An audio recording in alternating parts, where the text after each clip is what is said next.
Non-governmental organizations and civil society have lost their potency in holding the government to account. This was among the views expressed at a panel discussion on the role of these institutions as South Africans go to the polls in May. Now, the event was organized by the One City, Many Cultures Project, Community Chest, and the District 6 Museum in Cape Town last night. Vanessa Puna has more details. The issue of he who pays the piper calls the tune came into sharp focus during the discussion aimed at interrogating the role of NGOs in an election year. Some panelists say NGOs' dependence on funding is part of the reason why many fail to hold governments to account. It also believed that not enough emphasis is placed on political education in the country. We have basically begun to hero worship politicians. We've made them deities. We refer to them in senses that they do not deserve. They are servants of the people. And we've traded that away for funding, for money.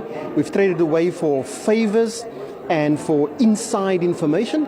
And that sense of holding them to account without deification is lost. And I think we must rediscover our sense of agency and vitality. The Human Rights Commission says Chapter 9 institutions have responsibility to support democracy by challenging those who violate human rights. NGOs and civil society have taken a back step in order, and in that space, allow them to be less critical of, we look at the service delivery protests, we see it all this, the violations of rights. They should be in the forefront to be the conscience of the nation in keeping all of us accountable. The IEC in the Western Cape says with about 600 registered political parties in South Africa and NGOs focusing on survival, the challenge remains addressing poverty in the country. The subservient discourse is the one on reconciliation. Now, for those who use race as a determining factor, you can reconcile races. That's what we want to use. You can't reconcile wealth and poverty. You can only share it.